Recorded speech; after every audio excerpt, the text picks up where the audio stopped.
Frozen steak. Cooking a steak directly from frozen is not a mistake, it is a technique. Food scientist J. Kenji Lopez Alt demonstrated that frozen steaks develop better crusts than thawed steaks because the frozen interior stays cold longer while the exterior sears, creating a wider window before the center overcooks.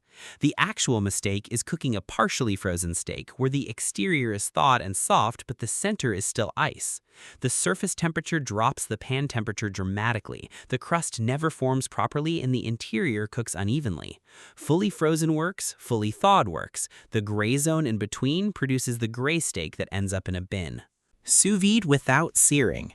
Sous vide produces the most perfectly cooked steak interior achievable by any method. A steak held at exactly 130 degrees for 2 hours has a completely uniform pink center from edge to edge with 0 gray band. Then someone skips the sear. The result is a perfectly cooked piece of beige protein with the visual appeal of boiled meat and none of the Maillard crust that makes steak worth eating. The steak is technically correct and practically unfinished. The sear is not cosmetic, it is the entire flavor development of the exterior. Sous vide without searing is cooking 90% of the process and stopping before the part that anyone can taste. Butter-aged raw. Butter aging involves encasing a steak entirely in salted butter and refrigerating it for days or weeks. The fat in the butter penetrates the surface, the salt draws moisture and reabsorbs it with the butter flavor, and the controlled environment mimics some of the enzymatic activity of traditional dry aging without the open-air exposure. It works. Done correctly, it produces a richer, more complex crust than unaged beef. The mistake is serving it without cooking, because butter aging is preparation, not cooking. Raw butter-aged steak is steak-flavored butter at refrigerator temperature. The technique is legitimate. The omission of heat is inexplicable. Over-spiced. Salt draws moisture from the surface of a steak through osmosis and then reabsorbs it within 30 to 45 minutes, which is why seasoning well in advance or immediately before cooking are both correct, and anything in between is wrong. Applying a heavy spice rub to a steak 10 minutes before cooking pulls moisture to the surface without time for reabsorption, creating a wet exterior that steams rather than sears when it hits the pan. The crust never forms. The spices burn before the meat browns. A steak over-seasoned at the wrong time does not taste over-seasoned. It tastes like a wet, pale, slightly bitter piece of meat that had the right ingredients applied incorrectly. Perfectly charred. The Pittsburgh-style steak, black and blue, charred completely on the exterior and cold and raw inside, requires a surface temperature above 700 degrees Fahrenheit to achieve correctly. The carbon layer that forms at extreme heat produces bitter compounds that read as flavor intensity rather than bitterness when the interior is still cold and barely seasoned. It is not a mistake, it is a controlled extreme. The mistake is attempting Pittsburgh style on a home gas grill that reaches 450 degrees at best, producing a steak that is burnt rather than charred, bitter throughout rather than bitter on the surface, and gray inside rather than cold and red. Pittsburgh style requires Pittsburgh temperatures. Ideal medium rare. Medium rare is the most ordered steak done this in the world, and every professional chef will tell you it is correct. Internal temperature of 130 to 135 degrees Fahrenheit. The center is pink, warm, and slightly firm. The fat has begun to render, releasing flavor into the meat. The muscle fibers are relaxed enough to be tender, but not yet tightened by overcooking. When a steakhouse asks how you want your steak and you say medium rare, the kitchen takes you seriously. When you say well done, the kitchen sends out whichever steak has been sitting longest. This is not a secret. Well done. Ordering a well-done steak in a fine dining restaurant is a statement. The chef will cook it. They will not be happy about it.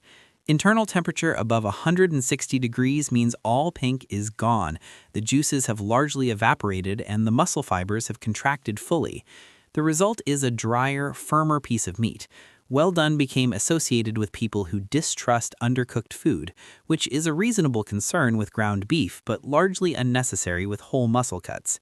The debate between chefs and well-done customers has never been resolved and shows no signs of progress. Gristly and fatty.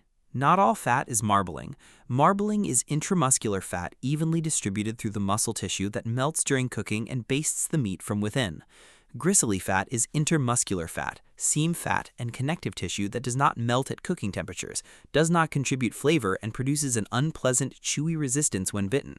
The visual difference between a well-marbled cut and a gristly cut is immediately apparent to anyone who has seen both. Yet, butcher cases and online meat services regularly present gristly, cheaper cuts in packaging that obscures the seam fat until the steak is unwrapped at home. The knife reveals with the packaging concealed. The wet steak. Meat released from vacuum packaging or refrigerator storage has moisture on the surface. That surface moisture must evaporate before the Maillard reaction can begin. A wet steak placed in a hot pan spends the first minutes of cooking boiling its own surface moisture rather than browning. The pan temperature drops, the crust does not form, the steak turns gray around the edges before any browning occurs. Patting the steak completely dry with paper towels before seasoning is the single most impactful thing a home cook can do to improve their steak. It takes 20 seconds. It is skipped approximately 100% of the time by people cooking steak for the first time. Cold pan flop. A cold or insufficiently heated pan is the most common home cooking mistake made with steak. When meat contacts a pan that is not hot enough, the surface temperature of the pan drops immediately and cannot recover fast enough to drive the Maillard reaction.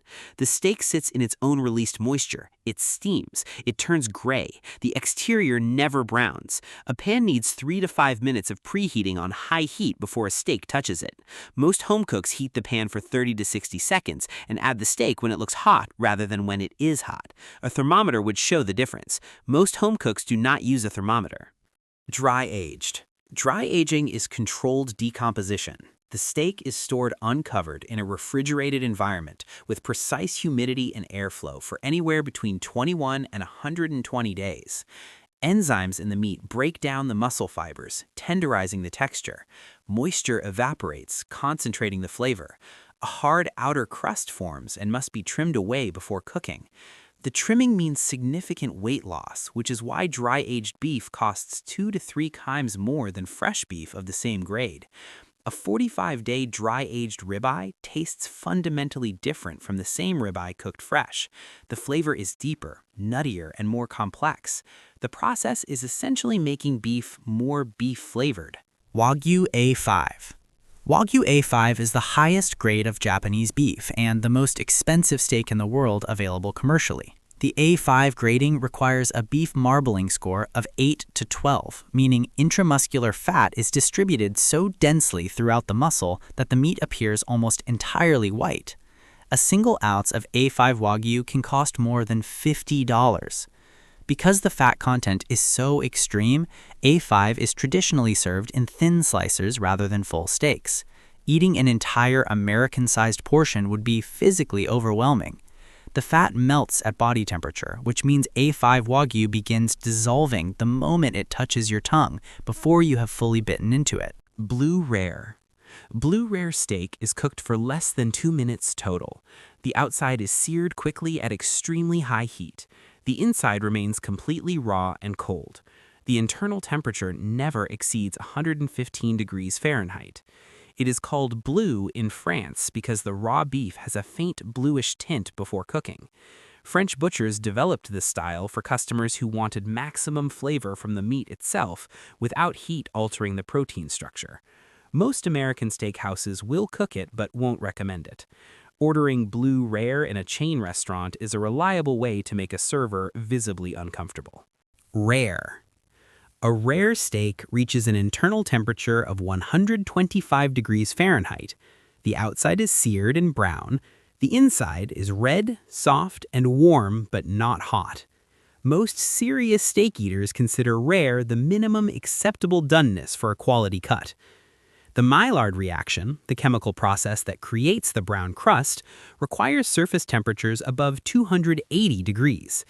The crust and the raw interior exist simultaneously because heat moves slowly through dense muscle tissue. A properly rare steak is not undercooked. It is precisely cooked to a specific temperature that preserves moisture and texture that higher heat destroys permanently. Campfire steak. Cooking steak directly over an open campfire produces results that no indoor cooking method can replicate because wood smoke compounds penetrate the meat while the irregular heat of actual flames creates a crust no gas or electric surface can match. American camping culture has produced an entire tradition of campfire steak cooking, with cast iron skillets, grill grates placed over fire pits, and the most extreme version, the dirty steak method of placing the meat directly on the hot coals. Theodore Roosevelt reportedly preferred his steak cooked directly on campfire coals. Whether this story is accurate or not, Americans have been making steaks this way in national parks and backyards for over a century.